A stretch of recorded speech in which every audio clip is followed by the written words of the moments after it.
This is example 5 in section 1.4. In this question, we're trying to algebraically determine the inverse of the following function.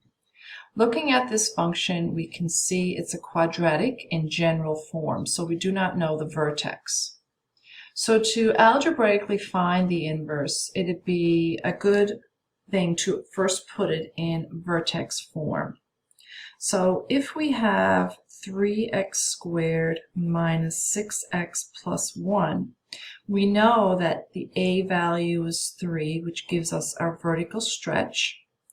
We can find the h and k for our vertex by using our formula. So to find the x coordinate, we can use the negative b over 2a that was discussed in a previous course. So negative b would be negative 6, since b is negative, and a is 3. So that will give us 6 divided by 6 is 1. To find the y-coordinate of the vertex, we'll substitute x back in to be 1. So we'll get 3, 1 squared, plug in 1, and we will get a value of negative 2. So I know the vertex is 1 and negative 2. So from there, I can write this general form into vertex form.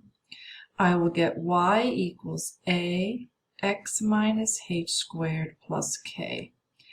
A is the vertical stretch, which will not change. That's 3.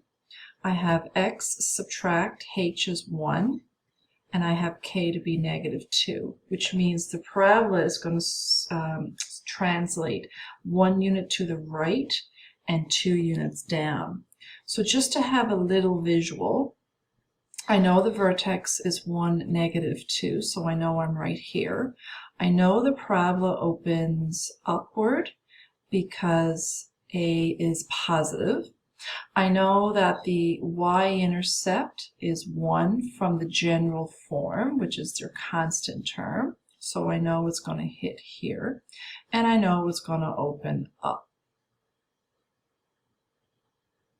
Now, when you first look at this graph, we know by the horizontal line test that this is going to fail.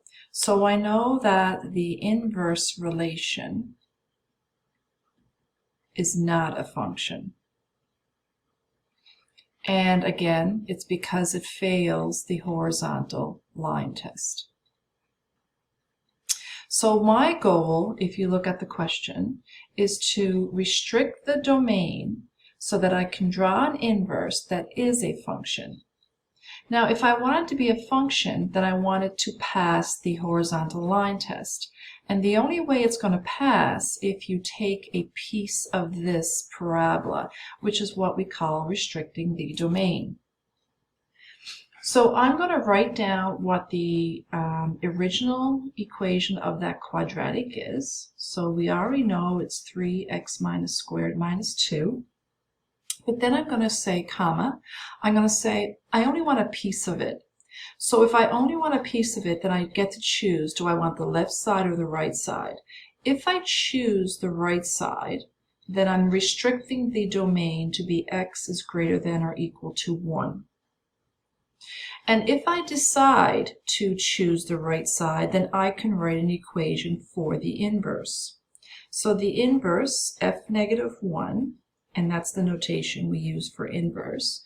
I know it's going to be a function because I'm only having half the parabola, and half the parabola will pass the horizontal line test.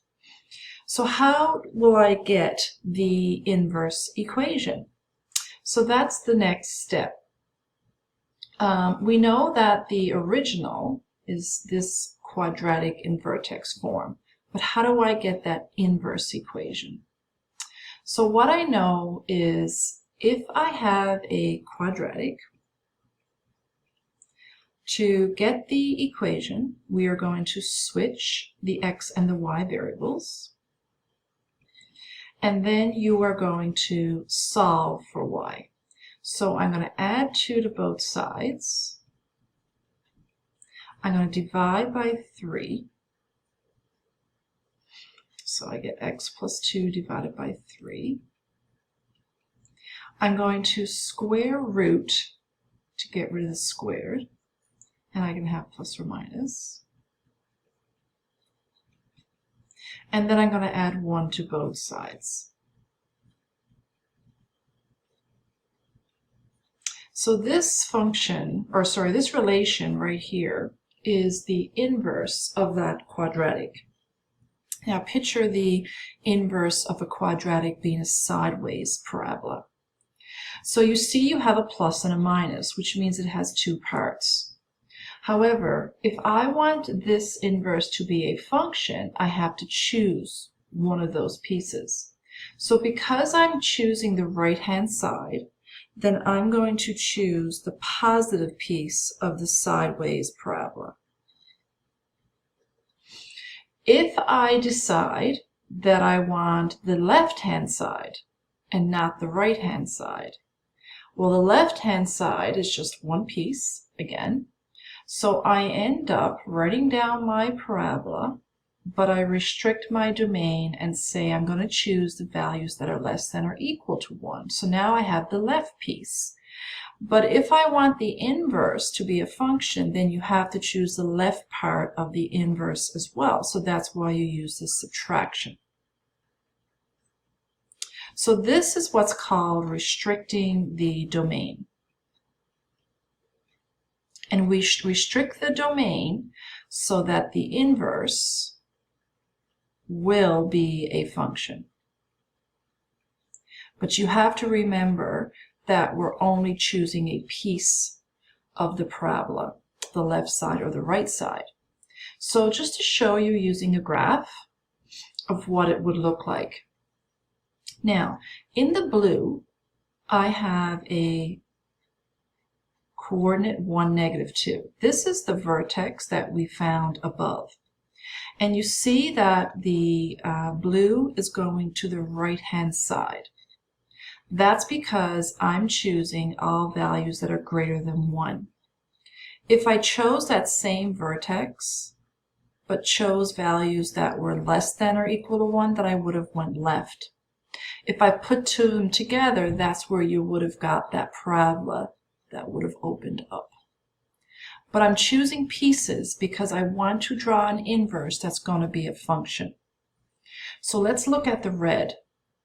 If I know that the coordinate is 1, -2, then the inverse would be -2, 1. Remember in a previous class we talked about switching the x and y coordinates.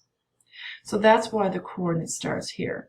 And you can pick any other value on this parabola and switch the coordinates to get the red graph, sorry. So if you take a look at this coordinate right here, it looks to be about 1.8 and 0.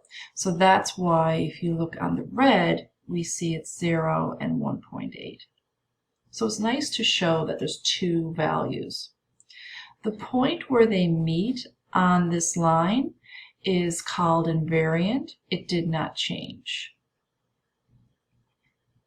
So you can see that the red and the blue is a reflection across the line y equals x. So if you look at the left-hand side, again, I know the vertex is here, but if you look at this coordinate here, we see it's 1, 0. That's because on the original graph, we had 0, 1. So again, we switched the coordinates. And if you look at the red and the blue, it is a reflection across y equals x. Oops, sorry about that. You can see the direction between these two values as being a reflection, and the same thing about these two. So again, if you are trying to get the inverse, we want it to be a function, we restrict the domain.